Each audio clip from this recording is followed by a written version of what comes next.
जय हिंद दोस्तों। आज़ादी की 75वीं वर्षगांठ अमृत महोत्सव की आपको बहुत बहुत बधाई। तो हम लोग आज पढ़ेंगे कंप्यूटर का विकास। देखिए, कंप्यूटर को हम लोगों ने एक क्लास पे पढ़ लिया है जो कंप्यूटर का परिचय था, और ये दूसरी क्लास है, तो आप लोग उसको भी देख लें। एंड स्क्रीन में उसका लिंक मिल जाएगा या फिर आप चैनल में जाकर देख सकते हैं।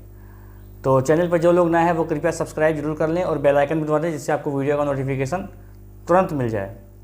तो यहाँ पर देखिए क्या लिखा हुआ है। कंप्यूटर एक ऐसी मानव निर्मित मशीन है जिसने हमारे सभी कामों को आसान कर दिया है, फलाना ढिमकाना।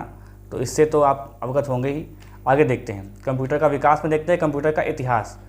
तो देखिए कंप्यूटर का इतिहास क्या है कि सबसे पहले क्या है, प्राचीन समय में जो है गणना के लिए अबैकस का उपयोग किया गया। अबैकस देखिए ये वाला है अबैकस, ठीक है। और इसका उपयोग आंकिक गणना के लिए किया जाता था। इसका उपयोग जो है आंकिक गणना के लिए किया जाता है, और जिसमें तारों में पिरोए मोती होते हैं। तो ये देखिए अबेकस है, चीन में इसका आविष्कार हुआ था 3000 ईसा पूर्व से 2000 ईसा पूर्व इसका समयावधि बताई जाती है। इस बीच जो है इसका आविष्कार हुआ था, बहुत पुराना है ये, ठीक है। तो ये देखिए कितना प्यारा लग रहा है अबेकस। बच्चों के लिए होता है, अभी इसको काउंट करते 1 2 3 ऐसे करने के लिए, ठीक।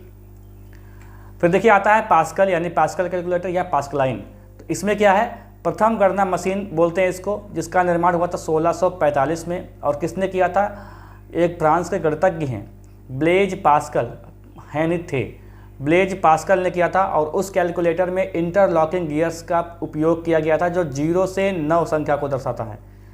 ये केवल जोड़ या घटाव करने में सक्षम था, गुणा भाग करने में सक्षम नहीं था, ठीक है। पूरा कैलकुलेटर नहीं था, अभी तो हम लोग बहुत कुछ कर सकते हैं, लेकिन ये ऐसा था कि खाली जोड़ घटाना कर सकते थे, और इसे एडिंग मशीन भी कहा गया। तो यहाँ पर देख सकते हैं ये भैया पास्कलाइन, ये पास्कलाइन आपके सामने है, ठीक है। तो यहाँ से देखिए 2-3 क्वेश्चन आपसे निकल के सामने आते हैं। एक तो ये कि प्रथम गणना मशीन पास्कलाइन या पास्कल कैलकुलेटर कब, 1645 में। किसने किया, गणितज्ञ ब्लेज पास्कल ने। कहाँ के थे, फ्रांस में थे। इसमें क्या है, इंटरलॉकिंग गियर्स का उपयोग किया गया था जो 0 से 9 संख्या को दर्शाता है, ठीक है। ये केवल जोड़ या घटाव करने में सक्षम था।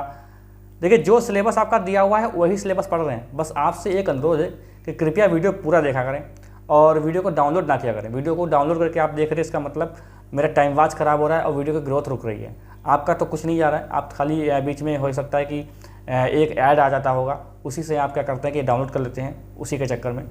लेकिन यहाँ पर बहुत बड़ा जो है घाटा होता है, क्योंकि उसकी ग्रोथ रुक जाती है। यूट्यूब को लगता है कि इसका टाइम वाच आ नहीं रहा है तो ये वीडियो ख़राब है। तो आप जो देखें वो यूट्यूब पर ही देखें, ठीक है। इतना तो आप कर ही सकते हैं कि आपको इतना अच्छा कंटेंट मिल रहा है, तो फ्री में है, और तो आप वीडियो डाउनलोड करके देख रहे हैं तो डाटा आपका उतना ही ख़त्म हो रहा है। लेकिन यहाँ से जो हमारे चैनल से जो है वो प्रॉब्लम हो रही है कि उसका जो है टाइम वाच नहीं आ रहा है, ठीक है। फिर आता है एनालिटिकल इंजन। इसमें देखिए क्या है कि सन 1801 में जोसेफ मेरी जैकार्ड ने ऑटोमेटिक बुनाई मशीन का निर्माण किया। देखिए बहुत लोगों ने कमेंट किया है कि सर इंग्लिश में पढ़ाइए, तो इंग्लिश की बहुत सारी चीज़ें लिखी हुई हैं, तो इंग्लिश में आप देख सकते हैं। बाकी मैं डिस्कस करने की कोशिश करूँगा कि जो आपको समझ में आए।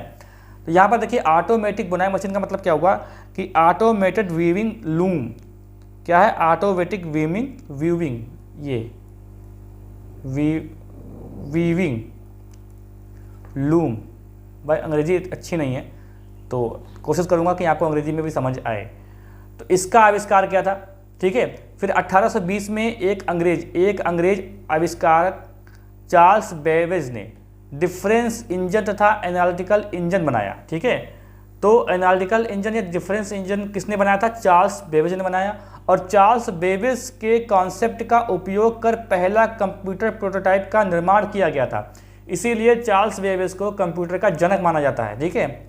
इस कारण चार्ल्स बेबेज को कंप्यूटर का जनक कहा जाता है। देखिए ये है एनालिटिकल इंजन, इसको देख सकते हैं। और यहाँ पर देखिए लिखा है नोट, अगस्टा को प्रथम प्रोग्रामर तथा बाइनरी प्रणाली का आविष्कारक माना जाता है। देखिए हुआ क्या बताऊँ मैं आपको कि अगस्टा ने ही पहला डेमोन्स्ट्रेशन प्रोग्राम का निर्माण किया था, ठीक है। बाइनरी अर्थमेटिक का योगदान किया था, जिसमें इस योगदान को यहाँ पर एक नाम आएगा आपको, जॉन न्यूमैन ने आधुनिक कंप्यूटर का विकास किया था। मतलब अगस्टा ने जो है पहला प्रोग्राम एवं बाइनरी सिस्टम का निर्माण किया, उसके बाद इसी पद्धति को जॉन न्यूमैन ने आधुनिक कंप्यूटर का विकास कर दिया इसे। तो आधुनिक कंप्यूटर के जनक किसे कहा जाता है, जॉन न्यूमैन को कहा जाता है, ठीक है। देखो हरमन होलर्थ और पंच कार्ड, ये क्या चीज़ है, तो पंच कार्ड का निर्माण 1880 में हॉलर, देखिए ऐसा ना, चार्ल्स बेबेज जो है वो एक्सपायर कर गए थे। यहाँ पर देखो चार्ल्स बेबेज जो है एक्सपायर कर गए थे, ठीक है। बाकी इनके बाद बहुत सारी चीज़ें हुई, जैसे कि ये आपके आगे अगस्टा ने प्राइमरी बाइनरी सिस्टम का इस्तेमाल किया, प्रोग्रामर बन गए, ठीक है। इसके बाद जॉन न्यूमैन ने एक जो है आधुनिक कंप्यूटर का विकास कर दिया। तो जो चार्ल्स बेबेज थे इनका देहांत बहुत पहले हो गया था, ठीक है। अब देखते हैं हरमैन होलर्थ और पंच कार्ड, ये क्या चीज़ है। तो पंच कार्ड का निर्माण 1880 में होलर्थ ने पंच कार्ड का निर्माण किया। देखो पंच लिखा होना चाहिए, पंच कार्ड का निर्माण किया जो आज के कंप्यूटर कार्ड के तरह होता था। उन्होंने होलर्थ में 80, ये देखिए इंपॉर्टेंट है, 80 कॉलम कोड और सेंसस टेबुलेटिंग मशीन का भी आविष्कार किया था। तो यहाँ पर देखिए 1880 में होलर्थ ने पंच कार्ड का इस्तेमाल किया था, इन्होंने 80 कॉलम दिए थे, ये बात ध्यान रखेंगे। देखिए यहाँ से क्वेश्चन आपसे छोटे छोटे आपसे क्वेश्चन पूछा जाएगा जो आपको याद करना है, जो आपको क्या करना है भाई, याद करना है, ठीक है। सामने शीशा लगा हुआ है तो मेरी नज़र जो है शीशे में चली जाती है बार बार, तो हो सकता है कि आई कांटेक्ट आपके साथ ना बन रहा हो, क्योंकि ये जो है मोबाइल से बैक कैमरे से रिकॉर्ड हो रहा है वीडियो, ठीक है। तो मुझे देखना पड़ता है कि मैं सही से दिख रहा हूँ कि नहीं दिख रहा हूँ। देखिए ऐसा होता है कि जो फेस कैम वीडियो या जो इमेजेस वीडियो होते हैं उसमें अंतर ये होता है कि आई जो कॉन्टेक्ट होता है वो ज़रूरी होता है, इससे आपको समझ में ज़्यादा आता है, ऐसा लगता है कि यहाँ कोई पढ़ा रहा है। वैसे क्या है कि आपको अगर पीपीटी पर ही पढ़ा दिया जाए तो एक अलग उसका मतलब एक मज़ा नहीं आता है वो। प्रथम इलेक्ट्रॉनिक कंप्यूटर ENIAC, ये हार्वर्ड यूनिवर्सिटी के, देखिए ये एनालिटिकल इंजन है, सर्च करने भाई, ये ENIAC वाला कंप्यूटर बना रहे हैं।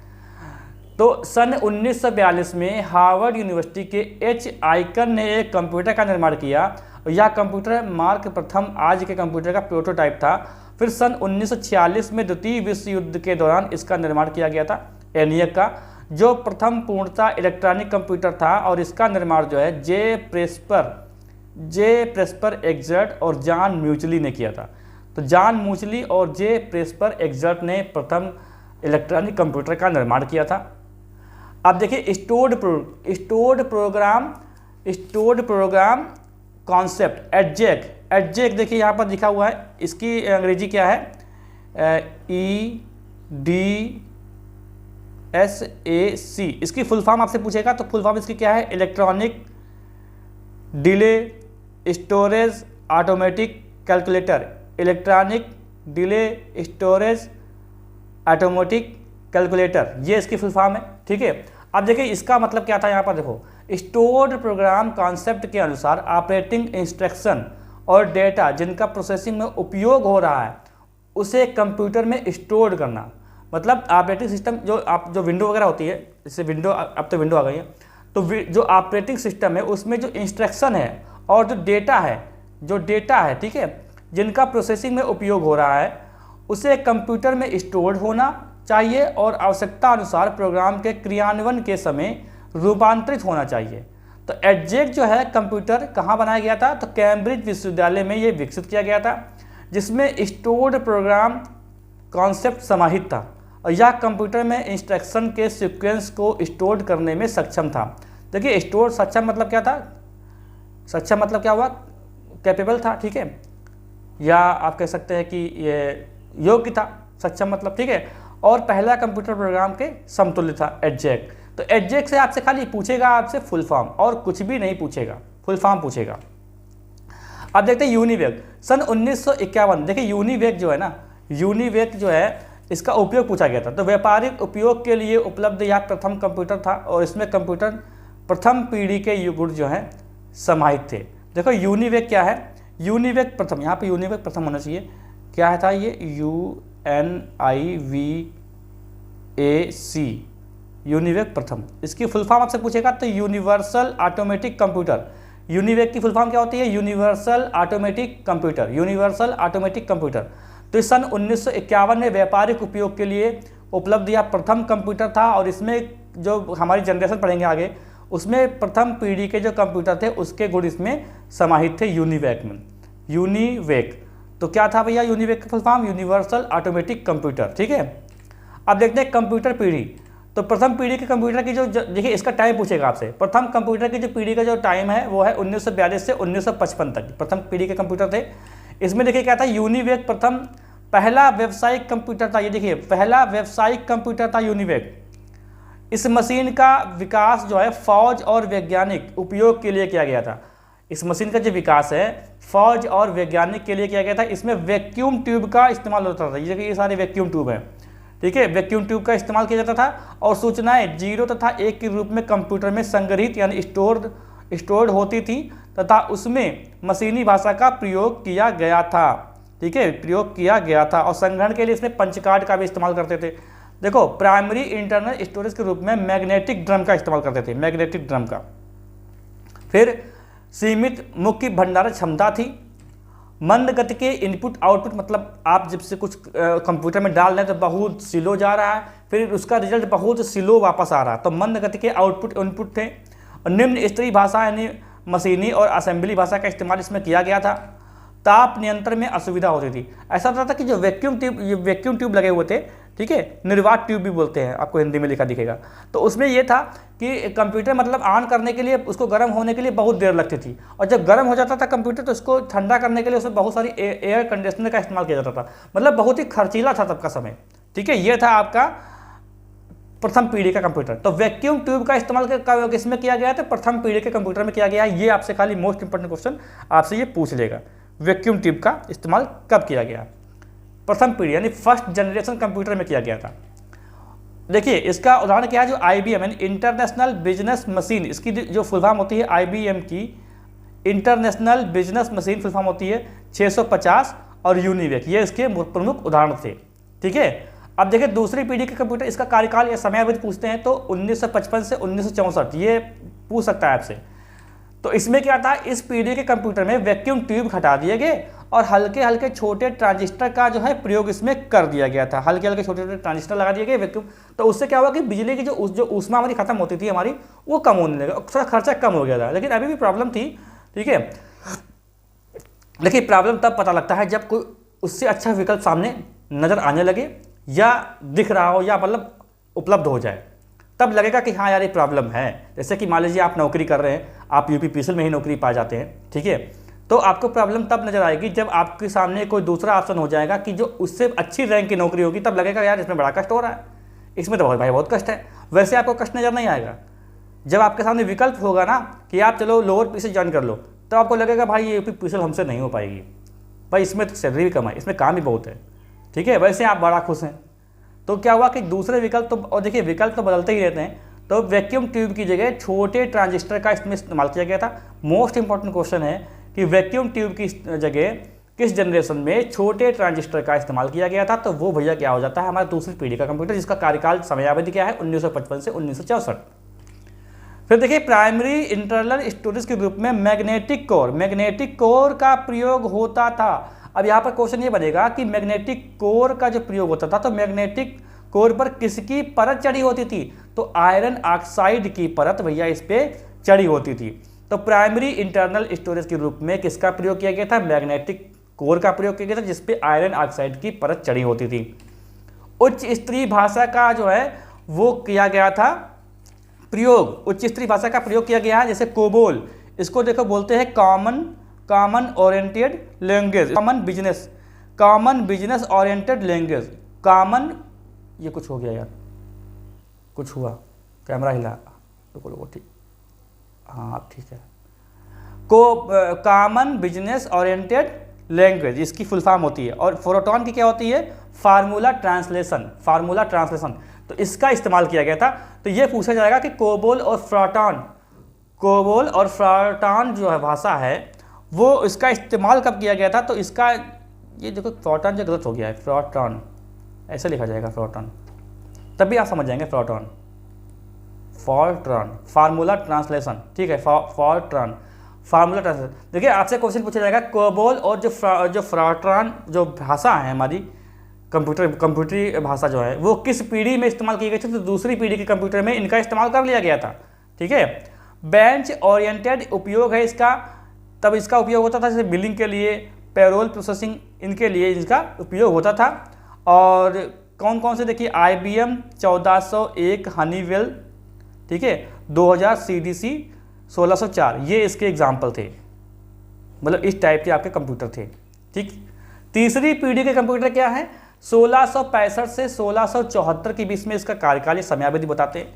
इलेक्ट्रॉनिक, देखिए इलेक्ट्रॉनिक में निरंतर तकनीकी विकास से कंप्यूटर के आकार में कमी हुई और तीव्र गति से कार्य करने की क्षमता का विकास हुआ। भाई देखिए जब हम लोग विकास कर रहे हैं तो कुछ ना कुछ उसमें बदलाव होना चाहिए, बदलाव होना चाहिए पॉजिटिव, उससे अच्छा, जो पुरानी चीज़ें हैं उससे अच्छा बदलाव होना चाहिए।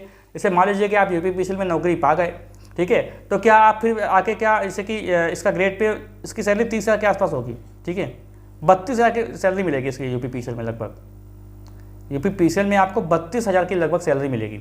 फिर इसके बाद कोई ऐसी वैकेंसी आ जाए कि आप उसमें भी डाल दें तो उसकी जो है कम हो जाए। जैसे मान लीजिए यूपी पुलिस कांस्टेबल, उसकी सैलरी कम है, तो भाई ये तो गलत हो जाएगा। आप अच्छी सैलरी बैठे थे, अच्छी नौकरी कर रहे थे, आप यूपी पुलिस कांस्टेबल बन गए, तो ऐसा नहीं होगा। आपके पास जब विकल्प अच्छा होगा तो उसको चुनेंगे ना। तो इसमें क्या हो रहा था कि जो देखिए जो हमारी पीढ़ियाँ थी, जनरेशन थी कंप्यूटर की, इसमें बदलाव क्यों हो रहे थे, इसमें बदलाव हो रहे थे ताकि चीज़ें सस्ती हो जाएँ और उसमें जो लागत है वो कम लगे, लोगों का समय बचे, ठीक है, और ज़्यादा ही मतलब जो है ज़्यादा ही अच्छी चीज़ें हों। तो अच्छी चीज़ें करने के लिए इसको जो है बांटा गया था, ठीक है। देखिए यहाँ पर क्वेश्चन ये बनेगा कि इसमें जो है ट्रांजिस्टर की जगह इंटीग्रेटेड सर्किट का उपयोग किया गया था, आईसी बोलते हैं, इंटीग्रेटेड सर्किट का प्रयोग किया गया था, जो सिलिकॉन की बनी होती थी, ठीक है, और जिसका विकास किया था JS किल्वी ने। ये भी बहुत इंपॉर्टेंट, देखिए बहुत इंपॉर्टेंट ये मतलब चीज़ें हैं यहाँ पर कि ट्रांजिस्टर की जगह जो है इंटीग्रेटेड सर्किट का उपयोग किया गया था भाई, और जिसका जो है विकास किया था JS किल्वी ने। तो इंटीग्रेटेड सर्किट यानी जो आपकी चिप है, इंटीग्रेटेड सर्किट आईसी जो सिलिकॉन की बनी होती हैं, इसका विकास किसने किया था, तो JS किल्वी ने इसका विकास कर दिया था, ठीक है। और रैम के प्रयोग से होने से मैग्नेटिक टेप तथा डिस्क का जो संग्रहण क्षमता में इसमें वृद्धि हो गई थी। तो रैम का इस्तेमाल कब किया गया था, तीसरी पीढ़ी में किया गया था, और मैग्नेटिक टेप तथा डिस्क के संग्रहण में इसकी क्षमता में जो है वृद्धि हो गई थी।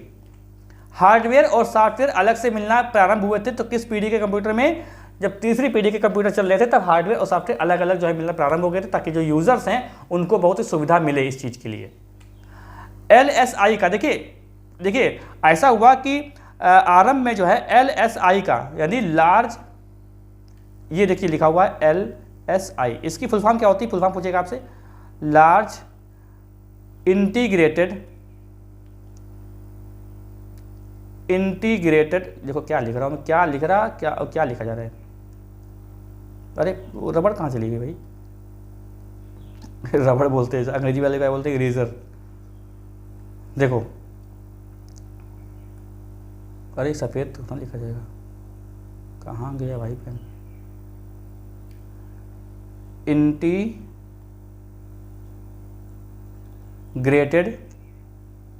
Large scale integrated.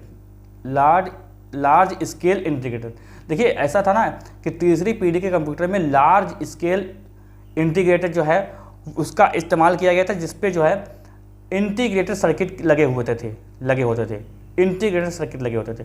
तो लार्ज LSI की फुल फॉर्म क्या होती है, सबसे पहला तो क्वेश्चन ये है, वो क्वेश्चन का आंसर क्या हो जाएगा, लार्ज स्केल इंटीग्रेटेड, इसका उपयोग, इसका जो है उत्तर हो जाएगा। और इसमें जो है इसके ऊपर ट्रांजिस्टर लगे होते थे, ठीक है। अब देखते हैं हम लोग चौथी पीढ़ी के कंप्यूटर। तो 1975 से अब तक जो है मानते हैं इसको चौथी पीढ़ी के कंप्यूटर में LSI की जगह VLSI या ULSI का प्रयोग क्या करते थे। अब देखो LSI के फुल फॉर्म मैंने क्या बताया आपको, लार्ज स्केल इंटीग्रेटेड और वेरी लार्ज स्केल इंटीग्रेटेड, यानी ये है आपका VLSI। ये क्या था, वेरी लार्ज स्केल इंटीग्रेटेड, इसका प्रयोग होने लगा। तो जो LSI की जगह लार्ज स्केल इंटीग्रेटेड जो आ गया था, तो वो क्या था आपका, चौथी पीढ़ी में इसका इस्तेमाल किया गया था, चौथी पीढ़ी में, ठीक है। और वेरी लार्ज, और फिर इसकी जगह क्या हुआ था, ULSI भी आया था, अल्ट्रा लार्ज स्केल इंटीग्रेटेड, ठीक है, इंटीग्रेटेड। देखो मैग्नेटिक डिस्क तथा टेप के स्थान पर सेमीकंडक्टर मेमोरी का, एक मिनट रुको, देखो IC की जो फुल फॉर्म होती है वो होती है इंटीग्रेटेड सर्किट, और जो LSI की फुल फॉर्म होती है LSI, इसकी फुल फॉर्म क्या होती है, जरा देख लो, लार्ज स्केल इंटीग्रेशन, ये इंटीग्रेशन फुल फॉर्म होती है इसकी, इंटीग्रेशन फुल फॉर्म होती है, ठीक है। तो यहाँ पर देखिए LSI यानी लार्ज स्केल इंटीग्रेशन की जगह क्या इसमें इस्तेमाल किया गया था, वेरी लार्ज स्केल इंटीग्रेशन या अल्ट्रा लार्ज स्केल इंटीग्रेशन, ठीक है। मैग्नेटिक डिस्क तथा टेप के स्थान पर सेमीकंडक्टर मेमोरी का इस्तेमाल किया गया है। और GUI यानी ग्राफिकल यूजर और इंटरफेस, इसका जगह GUI का फुल फॉर्म क्या होता है, GUI, इसका फुल फॉर्म पूछा जाएगा आपसे, तो इसका फुल फॉर्म होता है ग्राफिकल यूजर इंटरफेस इसका फुल फॉर्म होता है। और देखिए इसके विकास से कंप्यूटर का उपयोग करना और सरल हो गया था। इसका जो विकास हुआ था उसके बाद कंप्यूटर का जो उपयोग करना और सरल हो गया था। तो यहाँ से कुछ क्वेश्चन आपसे आएंगे, पूछेंगे, इसमें पूछा जाएगा कि LSI की जगह क्या इस्तेमाल किया गया था, तो वेरी लार्ज स्केल इंटीग्रेशन इस्तेमाल किया गया था। किस पीढ़ी में, चौथी पीढ़ी में। और देखिए VLSI का प्रयोग करके माइक्रो प्रोसेसर का भी निर्माण इसमें किया गया था। मैग्नेटिक डिस्क तथा टेप के स्थान पर सेमीकंडक्टर मेमोरी का इस्तेमाल इसमें किया गया है। और सबसे मोस्ट इंपॉर्टेंट क्वेश्चन है कि GUI की फुल फॉर्म क्या होती है, तो ग्राफिकल यूजर इंटरफेस, ठीक है। देखिए MS DOS हो गया, MS विंडो तथा एप्पल मैक, ये सब ऑपरेटिंग सिस्टम तथा C भाषा का विकास इसमें हुआ था। C भाषा का विकास इसी चौथी पीढ़ी में हुआ है। माइक्रो प्रोसेसर और मिनी कंप्यूटर का इसमें आरंभ हुआ था चौथी पीढ़ी में। पांचवी पीढ़ी देखते हैं जो वर्तमान समय में चल रही है। देखिए चौथी पीढ़ी और पांचवी पीढ़ी एक साथ चलती माना जाता है। VLSI की जगह ULSI का इस्तेमाल किया गया, विकास हुआ, मतलब अल्ट्रा लार्ज स्केल इंटीग्रेशन इसकी फुल फॉर्म होती है। इसको अंग्रेजी में लिख के देख लो, ULSI, ultra large scale integration, ठीक है। स्टोरेज के लिए इसमें CD का देखिए कुछ चीज़ें बदलाव हुई थी, जैसे मैंने अभी आपको चौथी पीढ़ी में बताया कि अल्ट्रा लार्ज स्केल इंटीग्रेशन का भी इस्तेमाल किया गया था, लेकिन उसका विकास अगर देखा जाए तो वो पांचवी पीढ़ी में माना जाता है। और स्टोरेज के लिए CD वगैरह का जो विकास हुआ था वो पांचवी पीढ़ी में हुआ था। तो CD यानी कॉम्पैक्ट डिस्क, ठीक है, इसका विकास हुआ था पांचवी पीढ़ी में। और इंटरनेट, ईमेल तथा वर्ल्ड वाइड वेब का इसमें विकास किया गया। प्रोग्रामिंग की जटिलता कम हुई। अब देखते हैं स्पेशल पर्पज और जनरल पर्पज कंप्यूटर्स क्या होते हैं। देखो स्पेशल पर्पज जो कंप्यूटर होते हैं इनका उपयोग किसी एक निश्चित और विशेष तरह की कठिनाई को दूर करने के लिए किया जाता है, जैसे automatic traffic control, automatic aircraft landing इत्यादि। मतलब स्पेशल पर्पज के लिए बनाए गए हैं ये। तो इनका उपयोग कैसे होता है कि विशेष या निश्चित, जो एक निश्चित या विशेष कठिनाई को दूर करने के लिए होता है, इनका प्रयोग होता है, इनके लिए बनाया जाता है। जिसमें ऑटोमेटिक जो ट्रैफिक कंट्रोल होता है उसमें काम आता है, या ऑटोमेटिक जो एयर क्राफ्टिंग होती है उसमें काम आता है। इन सब चीज़ों में काम आता है ये special purpose computer. General purpose computer क्या होते हैं कि ये किसी विशेष कार्य के लिए निर्मित नहीं होते हैं, ये एक से अधिक कठिनाइयों को दूर करने में सक्षम होते हैं। मतलब किसी विशेष कार्य के लिए नहीं है, मतलब एक से अधिक कठिनाइयों को दूर करने के लिए जनरल पर्पस कंप्यूटर होते हैं। और इनका उपयोग साधारणतः अकाउंटिंग से लेकर जटिल अनुरूपण तथा पूर्वानुमान में होता है, ठीक है।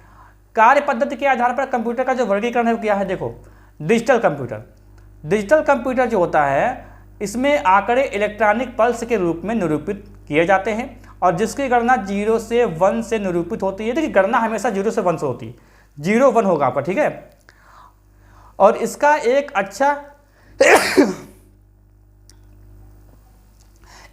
अच्छा उदाहरण है डिजिटल घड़ी। तो देखिए सबसे आपसे खाली क्वेश्चन यही पूछा जाएगा कि डिजिटल घड़ी जो है वो किस कंप्यूटर का उदाहरण है, तो डिजिटल कंप्यूटर का ये भैया उदाहरण है, ठीक है। डिजिटल कंप्यूटर का उदाहरण है ये। एनालॉग कंप्यूटर क्या होता है, तो देखिए इसकी गति क्या होती है, धीमी होती है। इसकी गति क्या होती है, धीमी होती है, जैसे वोल्ट मीटर, बैरोमीटर। तो ये हो गया एनालॉग कंप्यूटर। एक होता है हाइब्रिड कंप्यूटर, तो ये डिजिटल और एनालॉग का मिश्रित रूप है। इसमें इनपुट तथा आउटपुट एनालॉग के रूप में होता है, परंतु प्रोसेसिंग जो होती है वो डिजिटल रूप में होती है। और इनमें एनालॉग से डिजिटल कन्वर्टर तथा डिजिटल से एनालॉग कन्वर्टर का उपयोग होता है। तो यहाँ पर चीज़ देखो जैसे इनपुट यूनिट्स है, देखो यहाँ पर गलत लिख गया है, यहाँ पर होना चाहिए था ADC, यहाँ पर ADC होना चाहिए था। देखो यहाँ पर क्या होना चाहिए था, ADC, और यहाँ पर होना चाहिए था DCA, ऐसे होना चाहिए था, DCA। गलत लिख गया क्या, नहीं DC तो है सर, DAC, यहाँ पर A होना चाहिए, DAC। देखो इनपुट इसका है कि एनालॉग, ठीक है, एनालॉग डिजिटल कन्वर्टर, और डिजिटल एनालॉग कन्वर्टर, ऐसे। तो इनपुट यूनिट्स देखिए यहाँ पर ऐसा है कि analogue digital converter, analogue digital मतलब एनालॉग से डिजिटल कन्वर्टर और डिजिटल से एनालॉग कन्वर्टर, ये आउटपुट यूनिट यहाँ पर दिखाएगा। ठीक है, तो ये हाइब्रिड क्या है, हाइब्रिड दोनों का डिजिटल और एनालॉग का मिश्रित रूप है। तो बस इतना आपसे क्वेश्चन पूछेगा, बाकी इस तरह का क्वेश्चन आपसे नहीं पूछेगा। ठीक है, आकार के आधार पर जो वर्गीकरण क्या है उसका देख लो। मेनफ्रेम कंप्यूटर, देखो ये है आपका मेनफ्रेम कंप्यूटर, यहाँ पर देखिए। देखो इस मशीनों की विशेषता क्या है कि लार्ज इंटरनल मेमोरी स्टोरेज तथा सॉफ्टवेयर और पेरिफेरल यंत्रों को वृत्त रूप से जोड़ा जाना। ठीक है, इसके कार्य की क्षमता तथा गति अत्यंत जो है तीव्र होती है और इन सिस्टम पर एक साथ से अधिक लोग विभिन्न कार्य कर सकते हैं, ये इसकी एक विशेषता है। मेनफ्रेम, कुछ गले में कुछ हो गया।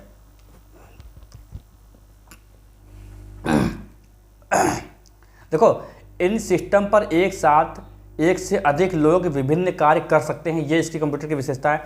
और इसके लिए मल्टीटास्किंग ऑपरेटिंग सिस्टम का निर्माण बेल प्रयोगशाला में किया गया था। बेल प्रयोगशाला में किया गया था इसका निर्माण। इसका उपयोग क्या है, बैंकिंग, अनुसंधान में, रक्षा में, अंतरिक्ष आदि के क्षेत्र में। उदाहरण क्या है, IBM 370, IBM MSIBMS, ठीक है, 390 तथा यूनिवेक 1110 में इसका जो है ये इसके उदाहरण है। IBM की फुल फॉर्म क्या बताई थी मैंने, इंटरनेशनल बिजनेस मशीन। देखते हैं मिनी कंप्यूटर, ये आकार में मेन फ्रेम से काफ़ी छोटे होते हैं, इसकी संग्रहण क्षमता गति अधिक होती है और इसी में अगर 80-386 सुपर चिप का प्रयोग कर दिया जाए, ठीक है, तो वह सुपर मिनी कंप्यूटर में बदल जाएगी। और इसका उपयोग क्या है, कंपनी में, यात्री आरक्षण, अनुसंधान आदि में इसका उपयोग होता है। ये देखिए यहाँ पर आपका मिनी कंप्यूटर है। ये माइक्रो कंप्यूटर क्या होता है कि माइक्रो कंप्यूटर जो है इसमें प्रोसेसर के रूप में माइक्रो प्रोसेसर का उपयोग होता है और इसमें इनपुट के लिए कीबोर्ड तथा आउटपुट देखने के लिए एक मॉनिटर होता है और इसकी क्षमता 1,00,000 संक्रियाएं प्रति सेकंड होती हैं। तो माइक्रो कंप्यूटर की क्षमता आपसे पूछेगा, बस ये क्वेश्चन आपसे पूछेगा। गला कुछ पता नहीं क्या हो गया, कट रहा है। इसकी क्षमता 1,00,000 संक्रियाएं प्रति सेकंड होती हैं। उपयोग क्या है, व्यावसायिक तौर पर घरों में, मनोरंजन और चिकित्सा आदि क्षेत्र में इसका प्रयोग होता है। तो इसकी देखिए ये पूछेगा आपसे 1,00,000 संक्रियाएं, तो 1,00,000 संक्रियाएं प्रति सेकंड माइक्रो कंप्यूटर की क्षमता होती है। पर्सनल कंप्यूटर देखो आकार में छोटे होते हैं, बहुत छोटे होते हैं, पर एक समय में एक ही यूजर कार्य कर सकता है और इसका ऑपरेटिंग सिस्टम जो है एक साथ कई कार्य जो है कर सकता है और इसे इंटरनेट से भी जोड़ सकते हैं। और भारत में निर्मित प्रथम कंप्यूटर का नाम था सिद्धार्थ। ये क्वेश्चन इंपॉर्टेंट है। पैकमैन नामक प्रसिद्ध कंप्यूटर खेल के लिए निर्मित हुआ था। तो पैकमैन नामक प्रसिद्ध कंप्यूटर जो है खेल के लिए निर्मित हुआ था, ये भी ध्यान रखेंगे। उपयोग कहाँ होते हैं, घरों में, व्यावसायिक रूप से, मनोरंजन आंकड़ों के संग्रह इत्यादि में। लैपटॉप देखिए क्या होता है कि इसका आकार पर्सनल कंप्यूटर से छोटा होता है। CPU मॉनिटर देखिए सब कुछ इसी में होता है। CPU मॉनिटर और कीबोर्ड, ड्राइव वगैरह, माउस सब इसी में होता है और इसे लेकर कहीं भी जा सकते हैं, तो आपको पता ही होगा। ये देखिए ये क्या है, ये आपका है पाम टॉप आपसे पूछेगा क्वेश्चन कि यह आकार में बहुत छोटा कंप्यूटर है जिसे हथेली पर रखकर उपयोग किया जाता है और इसमें इनपुट ध्वनि के रूप में किया जाता है। तो ये बात ध्यान रखेंगे, इसमें जो इनपुट है मतलब आप कुछ भी निर्देश देंगे तो वो आपको ध्वनि के रूप में देना होगा। ठीक है, तो ये पाम टॉप है और इसे PDA भी कहते हैं। ठीक है, अब देखते हैं सुपर कंप्यूटर एक कंप्यूटर जिसकी संग्रहण क्षमता तथा गति अत्यधिक तीव्र है और इसमें हजारों माइक्रो प्रोसेसर लगे होते हैं, हजारों माइक्रो प्रोसेसर।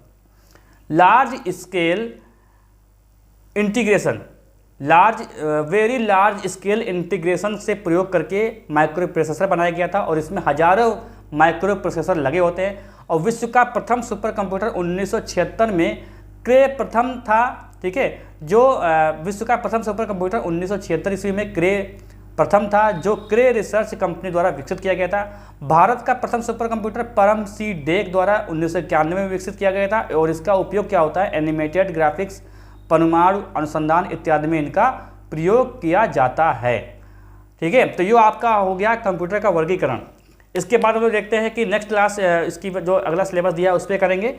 और आपने यहाँ तक का वीडियो देखा तो आप लोग बताइए क्लास कैसी लगी, ठीक है। कुछ चीज़ें आपको अलग लग रही होंगी, नई लग रही होंगी, क्योंकि और इन्हीं से क्वेश्चन बनेगा जो हम लोग क्वेश्चन करेंगे। देखिए सारा सिलेबस कंप्लीट करने के बाद हम लोग फिर प्रैक्टिस सेट लगाएंगे। तो चैनल पे बराबर बने रहिएगा, कहीं जाइएगा मत कहीं, ठीक है। किसी और पे भी आप लोग चैनल को सब्सक्राइब कर लें, बेल आइकन भी दबा दें जिससे आपको वीडियो का नोटिफिकेशन मिलता रहे। कोई डाउट है किसी चीज़ पे तो कमेंट बॉक्स खुला हुआ है, आप लोग क्वेश्चन पूछिएगा। मैं अगर छोटा क्वेश्चन होगा तो रिप्लाई उसी के नीचे कमेंट बॉक्स में दे दिया जाएगा, नहीं तो उसको अगले वीडियो में डिस्कस करेंगे हम लोग। वीडियो को खूब शेयर करें और टेलीग्राम से भी जुड़ जाइए। टेलीग्राम का लिंक इसी वीडियो के डिस्क्रिप्शन में है। मिलते हैं हम लोग अगली क्लास में।